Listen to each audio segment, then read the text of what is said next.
Cheltenham is basically our Olympics.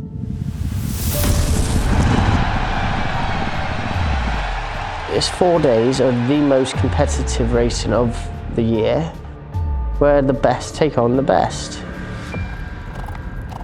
I'm really happy with where all the Cheltenham horses are, so just don't need anything silly to go wrong, really.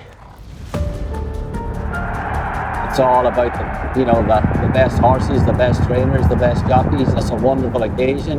Quite some sight as we approach the first. Looking forward to it. My first ride in the Gold Cup. Hopefully it run well.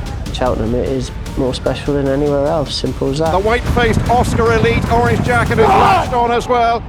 I was part of it all before, but I want to get my name on there.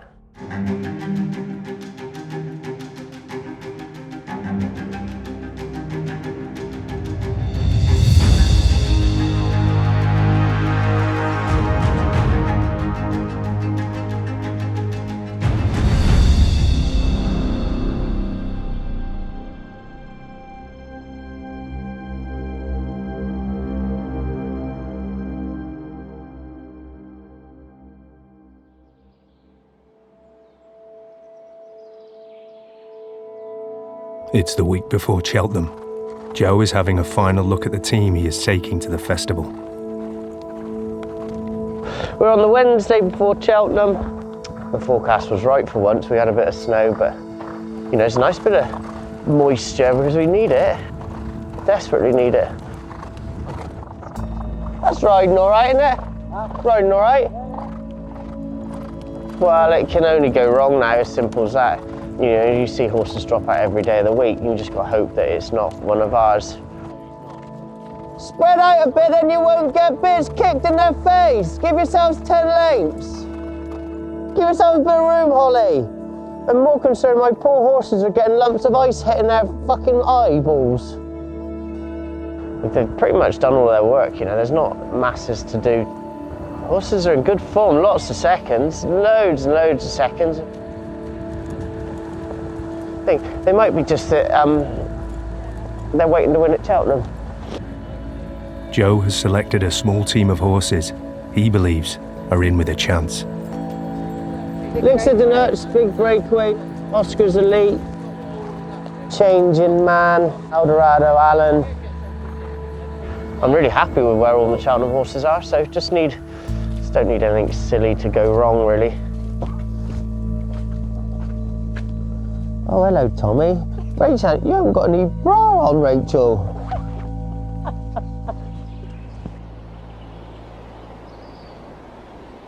Well, Cheltenham is basically our Olympics.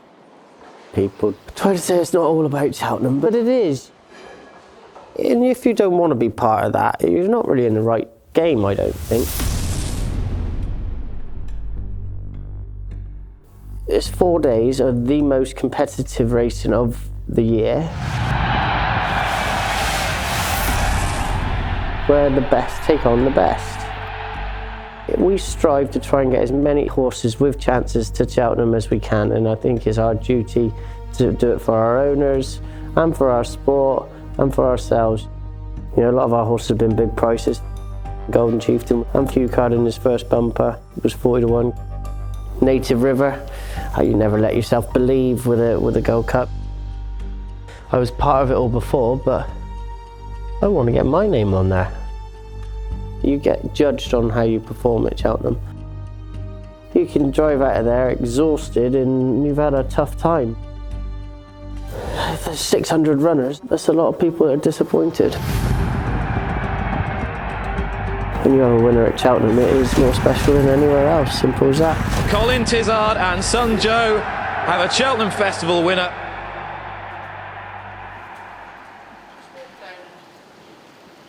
The team at Ven Farm have experienced festival success in the past, but this is the first time that Joe has led them there, and so naturally, the pressure begins to build. Part of my job is to believe in my horses, and I wake at night imagining the horses that, if it all goes to plan and the best of them turns up, it gives them a shout. I won't sleep that well for certain because I've become somebody that thinks in the middle of the night.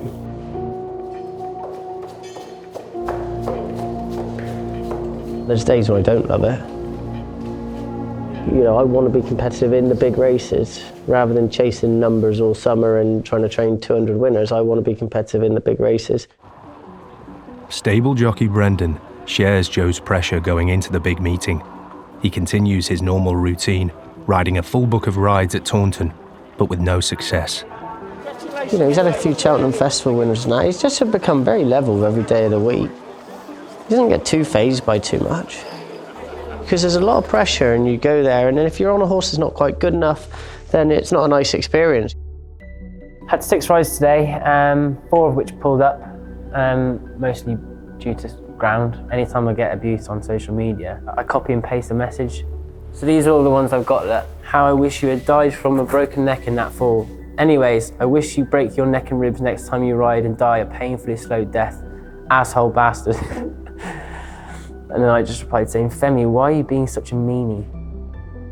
Every tweet is just given out about jockeys, footballers. They've literally just got nothing better to do. Right, ready? Logistically, the team is up against it. With the festival being 4 days long, it's a schedule that weighs down on everyone. It's a long week. The 4 days, you're knackered at the end of it. We never stay at Cheltenham. We always travel up and back. I like being back, so I can get up at 6, get all my sort of entries and decks and that, see first lot out, and then get changed and go. As many people that want to go for a day at Cheltenham will go. The staff are racing fans as well. They wouldn't be doing it otherwise, so they want to be able to watch it. Grade 2 winning Oscar Elite gets a visit from his owners leading up to Cheltenham. He really means everything, actually. It's funny, my children are grown up now, but I was thinking about when I used to go and watch them sport. But this is much more exciting. We love all our horses, but he's just got something about him. He's just a special boy. I'm actually really nervous this year. The more I've sort of involved, the more I know what a huge significance it is to actually even have a horse at the festival. I mean, he means more to me than a race. You know, it's the competition, it's certainly the people. You know, it's quite a buzz, you know, because you read all about these people over 20 years. You know, you sort of read about them and you watch them on TV and suddenly you're sort of part of it. And I think it's not so much just having a horse and you feel you're almost sort of contributing to the team. You know, you're part of the competition, which is great fun. We talked about having a horse for 20 years. You know, you hear all about Colin and Joe and what they've achieved. Marianne was watching the Betfair Chase 2019 and I think Ross Doyle might have been there. Yeah, Marianne said, look, if we're ever going to do this, this is the person you need to call. He obviously knows everything. I think she was quite struck by his looks as well. I called Ross up in his sort of silky Irish voice and I suggested a budget. I think he was rather polite. I said, well, I'm not sure that's really going to get you much. And so anyway, we moved a little bit. Yeah, we had a lovely chat with Joe. That was the beginning, really. Ascot was a real highlight, and it was a real highlight because it came out of the blue. It was such a thrill, though, for us to be at Ascot. I mean, it was amazing just to be in the winner's enclosure. And Harry Cobden, we were just chatting, and he said, what race would you like to win? And I said, any race at the festival. It's the first day of Cheltenham. Oscar Elite and the big breakaway have arrived. It's not a great deal between them, you know. Oscar's elite. He's absolutely bouncing. You know, he's my shortest priced horse of the week. Big breakaway. He hasn't run since the Coral Welsh National, but, you know, that was a hell of a run and it was a hard race for top weight.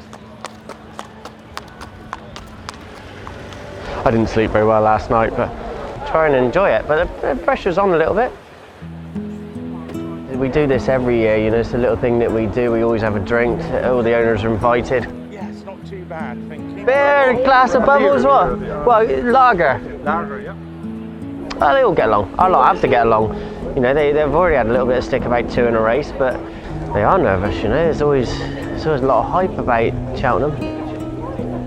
It's exciting, isn't it? Tizzards do it very well, don't they? They entertain everybody and we're all in the game together. I'm praying that the sun is coming out and drying. I am a bit concerned he's going to get stuck in the mud. I'm nervous, I'm excited, but I'm excited just to be here anyway. I was just saying to the boys, it's just too good to be true that he can go again. It's really special.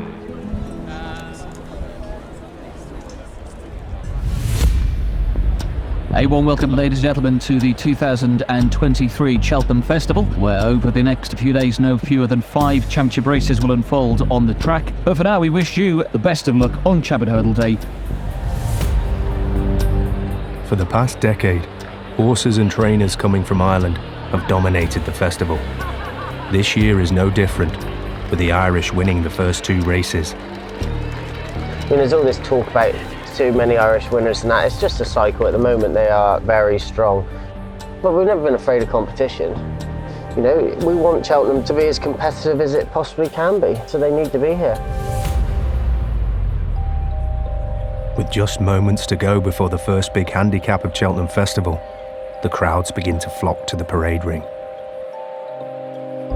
A glorious afternoon now. Who will land the odds in the ultimate handicap chase? Quite some sight as we approach the first handicap of the meeting. This is Oscar Elite, the winner of the Reynolds Town, a second season novice and 3rd in the race last year. Yeah, you never know quite which day you're going to catch him, but he's got 2 really good runs at Cheltenham Festivals in the past. Number 4 is the next one we'll discuss. This is the big breakaway. He was 2nd in the Welsh Crown National last time out. Yeah, proper stayer. His win record isn't that good, but at least he's strung back-to-back good performances this season. Oscar Elite is only £1 higher. He was £4 out of the handicap last year when he finished 3rd behind Corach Rambler. The big breakaway, I think, could run well.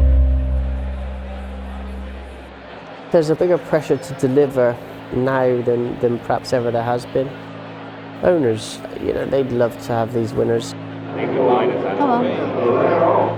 That's what we're trying to do. They're off. Got away first time, away to a flyer as well for the Ultimate Handicap Chase. They make the run towards the first of the 20 scheduled fences. Nose-mounted Happy-Go-Lucky is prominent. God, did you see that? Cloudy Day come on quickly to the second. It was Carl Philippe with the white sleeves. Stone last. At this stage, Oscar Elite is the back marker. Fanny and Destraval is just in front of him. Can't be very happy with that back position, can he? Percy thinks they've gone flat out and he can't go any quicker, so he's just having to bide his time. Over the water they go, watching the tailenders get over it, and once again Oscar Elite was the last one to land. As they begin to freewheel on down the hill and head on now towards Fence 9. Fanny and Destraval and Oscar Elite remain the final pair. Harry's not panicking, is he? Still towards the rear of the field with Lascalain, Fanny and Destraval and Oscar Elite, and they're about to take the turn, which will bring them to the end of a circuit in the Ultimate. He's fucking very cool on him. He's trying to nick as much as he can. Harper's Brook picking up ahead of Fantastica's Topville Bend. Yeah, move, Cobby, you fucker. Still towards the rear of the field, Lascalain, Fanny and Destraval are the final pair.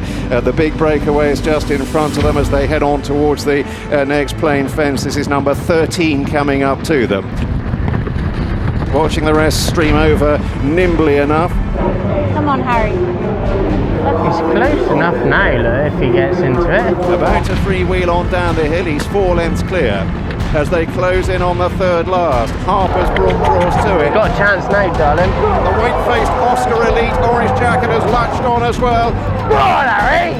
Followed through by Oscar Elite, second from the left, fast or slow, then Corach Rambler, 2 out, the Gopher narrowly ahead. From on the far side, Monmouth Genius, here's fast or slow in the dark pool. Corach Rambler coming between horses to hold every chance. 4 of them charging up the hill, fast or slow, here's Corach Rambler again, for back-to-back successes in the race, and it's Corach Rambler who gets there first. Idles a little, but he's going to intone. And it's Corach Rambler again in the Ultima. 5th. Cheltenham, innit?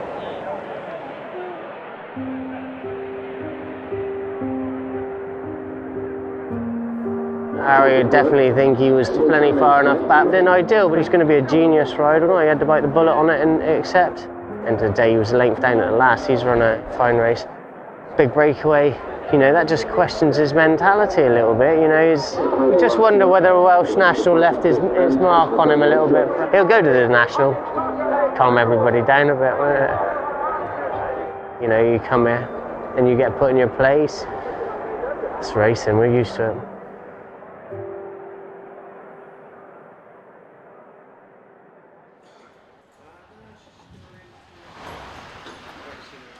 It's the second day of Cheltenham Festival, and Joe's assistants are reflecting on yesterday's performances. Oscar, I thought, ran a blinder. Personally, I think if it was good ground, he would have been a lot closer, if not would have won, but that's out of our hands. We had plenty to do at the end, and the tank just emptied. The big breakaway outpaced early on, and he pulled up, but yeah, he'll have another day. Maybe he's sort of more suited to those sort of extreme trips. Yeah, they've trotted up lovely and sound. They're bright, they've eaten up, so no concerns, as you'd want them to be post-race. Elixir de Nuts in the Grand Annual today. He's going there in good form. Hopefully he'll run well. Doesn't get any easier to win races at Cheltenham. Fingers crossed. Escorting Elixir de Nuts to the racecourse today is travelling head lad Richie and regular rider Amir. Elixir de Nuts, he's been a really, really nice horse and a great horse for us and his owners. It's what we all look forward to in the year. It's all about the best horses, the best trainers, the best jockeys, and it's a wonderful occasion. And if we get a bit of luck and a road for green, I think his form going into the race throws him into a massive each-way shout, I think. Looking forward and nervous also. Hopefully the horse runs well. Because I ride every day the horse. I'm getting goosebumps now and sweating. That's all my heart telling me. We get here and have fun runners and be part of the wonderful occasion. It's what the National Hunt Year is all about. It's what you thrive to do and what you want to be part of. Hello and a warm welcome to Cheltenham Racecourse for day 2 of the festival. Few events in the racing calendar capture the imagination quite like today's feature, the Champion Chase, and we can't wait to see who'll be next to add their name to the Roll of Honour. Elixir de Nuts comes here in the form of his life. You know, he ran in a grade 2 last time, beaten by a horse that was second in Champion Chase last year. So if they run well, then that enhances his chances. I've never had him so well. Bit nervous. I'll be jig-jogging round and no doubt I'll be cheering him on quite loudly when he comes up the Cheltenham Hill. 7, Elixir de Nuts, Brendan Powell. Right, the Grand Annual. Fast, furious, exciting race. Johnny Henderson Grand Annual. Elixir de Nuts 16 with Dad's Lad. Sizing Potsy the same price. Circling for this Grand Annual chase. It'll be fast, furious and unrelenting. They've got to come around the final part of the bend. Flags are raised now, about to walk in. Oh, they're off. They get away with the last day in the noseband royal blue colours having to be bustled up in rear as they head to the first in the Johnny Henderson Grand Annual. Good jump, good jump. That's fine. Go on, that's it, perfect. Well done, Brendan. I don't want to be in the front, I don't want to be at the back. The grey Elixir de Nuts is handy, so too Epsom de Ou as they approach the third. That's perfect, Brendan. Sit there, stay steady now. It's Global Citizen who leads the Grand Annual field. That is perfect. I said 4th or 5th and he's got 3rd, but that's I'll take that. Chased a couple of lengths away by Dino Blue to Elixir de Nuts. They're not going a silly pace either, I don't think. As they now move on towards fence 6. The grey Elixir de Nuts landed in 3rd. That's exactly where I think we should be. And it's 4 from home in the Grand Annual. Come on, Brendan. Dino Blue in the hoops remains in 2nd to Elixir de Nuts. Now push him a little bit. And then before midnight, Andy Dufresne beginning to make progress down on the inner.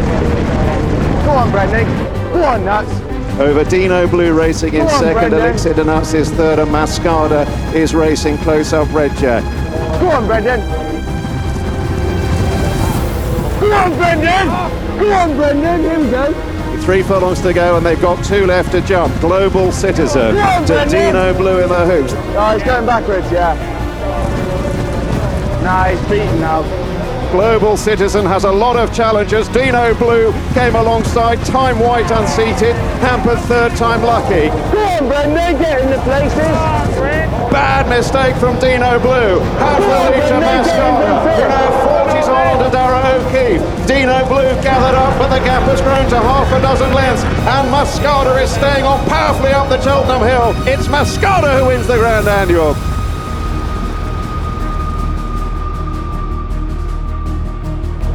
Oh, never mind.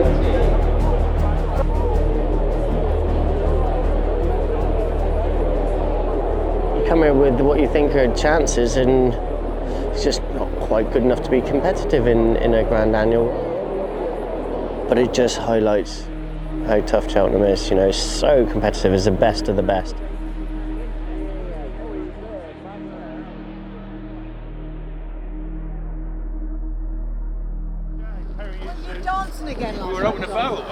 It's halfway through the festival, and Joe is reflecting on the week so far. As a racing fan, it was cracking. We were expecting the Irish to be dominant, you know, we're lucky that we've got one or two that can keep them at bay, and that's how it is. We have to take on the chin for a minute and it'll swing back round. Go again today, so we're off. Changing man, he just wants to sit 5th, 6th, 7th, but doesn't need to commit. On this track especially, it's a hellish long way from 2 out. Quietly confident. I think the changing man has run really, really well. He's finished all his races off nicely. Be competitive, you know, and a nice run. Come home safe. If they win, even better. Oh, that would, obviously, obviously, yeah. The team form close bonds with the horses they work with. Joe's assistant Amanda has become very attached to today's runner. The Changing Man is a horse that I think very highly of. Look at the Changing Man has come breezing alongside Risk and Roll. He's one of this year, he's progressing, he's looking like the sort of horse I think he'll go on and be. The bigger pictures is what it's all about. We want there's lots of the owners. Here's the final flight, clear by 4 or 5. It's going to be a hat-trick of wins for the Changing Man. The Changing Man's a lovely young horse. He's absolutely stunning horse. He's a proper racehorse. He's improved and improved and improved, but he needs to improve again. Riding the Changing Man is stable jockey Brendan Powell. He's a horse that's on an upward curve and he's earned his right. You know, anything he does this year is going to be a bonus. You know, he's a lovely fucking horse, so straightforward that you can just... You'll put him anywhere. Yeah. And he's got enough ability to put you wherever you want in this. He's up for it. Yeah. Good luck. I'm sure he'll travel well for his race and he'll be bang there 2 out, but that's a long way from home and, you know, won't commit too soon. He'll be a better chaser next year, so this will stand him in good stead, whatever. The outside side on is the Changing Man.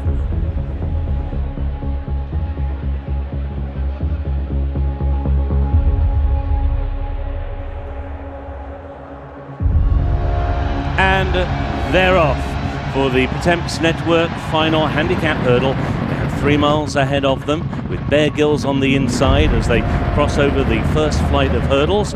Also towards the rear is Good Time Johnny as they go over flight number 2, and down there is Mokkadavassi. Mokkadavassi has fallen, so now they take the dogleg turn, racing on towards flight number 4. The Changing Man towards that one's outside of making ground as they went over. Ned Fox and Burrows Park have got a clear break.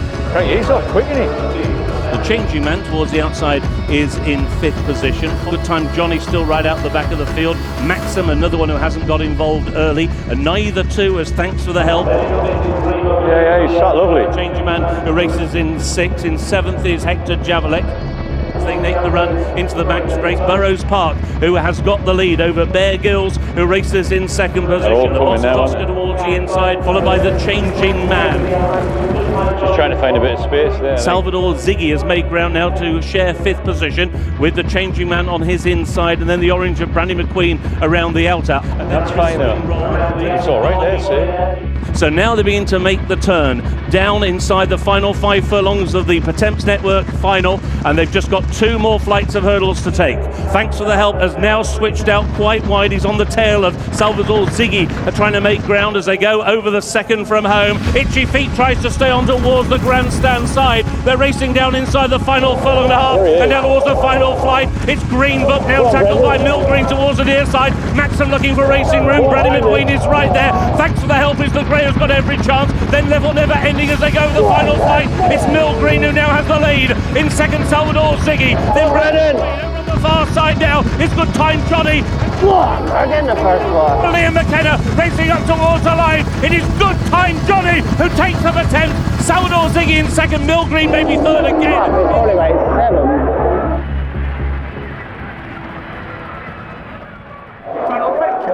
Oh, good run, John. Lucky in a bit at one point. He was probably, he was a 7th, I think he was 8, but he was only like, take the winner out, there's 8 of them within the lane. He's run a cracker, John. You think where we were 12 months ago? He is a beautiful horse. We cannot be disappointed with how he's run a blinder. I'm chuffed with him. He's only beaten 3 lanes. I want another one of him. That's all we need, another one of him, John. He's properly held his own, hasn't he? I could give you a kiss, I mean, that would. Yeah, he's a gorgeous horse, ran a hell of a race. He ran above expectations. I'm absolutely delighted with that. I thought he travelled sweetly, he jumped away, he stayed on up the hill. It was a real blanket finish. I couldn't be happier with how he's ran. Yeah, thrilled.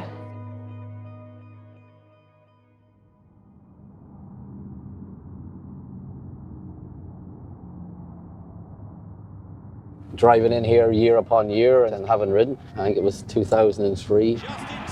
Won the Fox Hunters. Riding was an amazing thing, but I got a massive, massive buzz. Running up that hill when Native River won his Gold Cup, it was phenomenal. Hello and welcome to Cheltenham Racecourse for the 4th and final day as we approach the blue ribbon of jump racing, the Boodles Cheltenham Gold Cup. As the Gold Cup approaches, jockey Brendan Powell mulls over his rides so far at the festival. 8 or 9 years ago, I might have been feeling a little bit disappointed. You know, you've got to put things into perspective, and the racing is so competitive, which is what you want, really. Cheltenham is the biggest 4 days of our calendar, but you can't let the whole season revolve around Cheltenham. Just looking forward to it. Obviously, my first ride in the Gold Cup. My friend Eldorado Allen, he's been a good old servant, not just to me, but for the team as well. He's got some good form in his book, so hopefully it'll run well.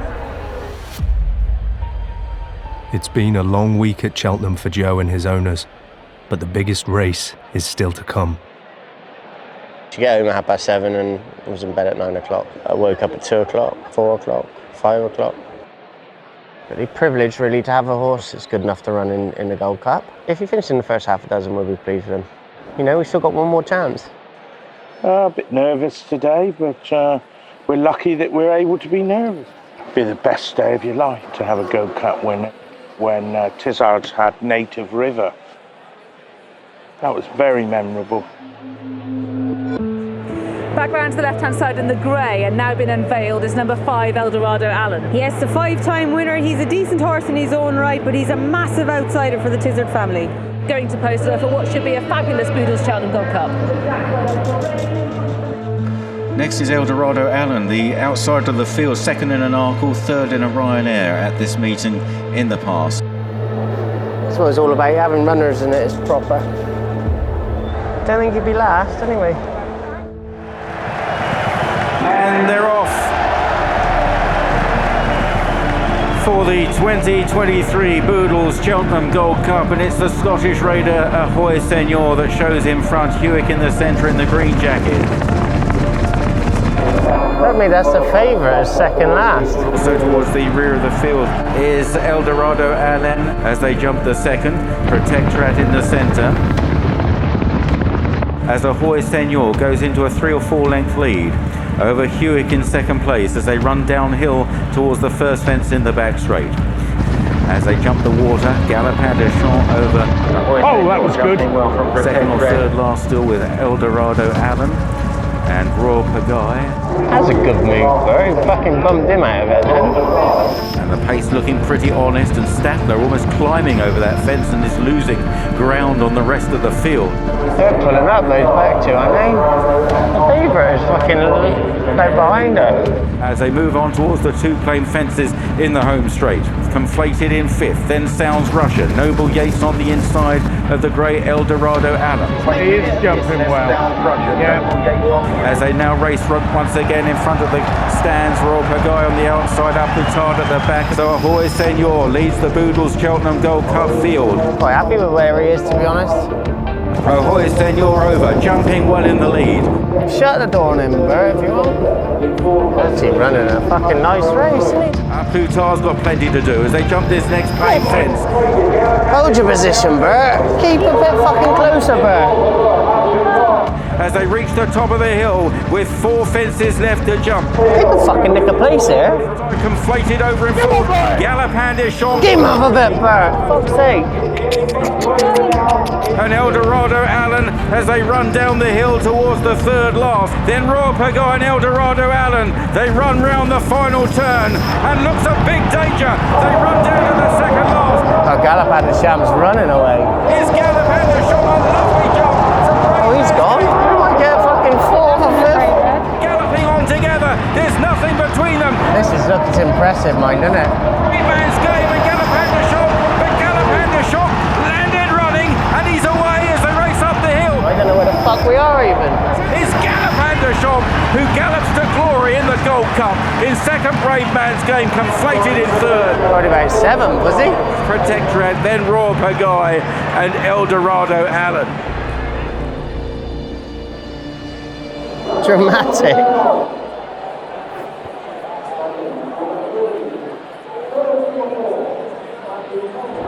Alright, where did you finish in then? 7th? About 7th, yeah. They thought he was 125 to 1 outside the lot and he finished halfway. Yeah, that's right, isn't it? Yeah. That's against the best of the best. We've been dined at the top table all winter, haven't we? We've been second, 4th in the King George, 7th in the Gold Cup.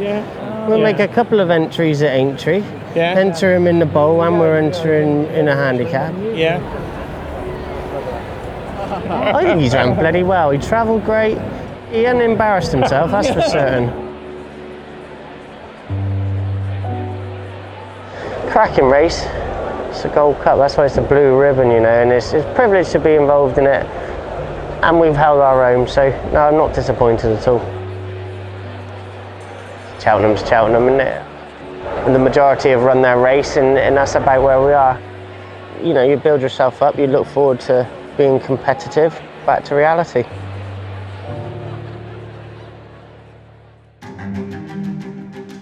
Well, the Grand National, from a public point of view, it's probably the main race of the year.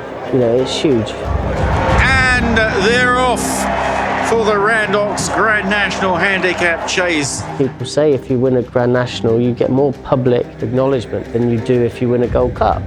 This is a big breakaway. Obviously, his run at Cheltenham's a bit of a concern. You know, he's got to get into a rhythm. We run sort of with the enthusiasm we did at Chepstow in the Welsh National when he was second, and we've got a great each-way chance, I think. We know that, unfortunately, horses get injured. To think that they think they're going to be able to storm it and stop it, I don't see what they're going to achieve. Apparently there's some protesters that have blocked the fence. Oh, fuck. I don't think they achieved anything from doing what they were doing.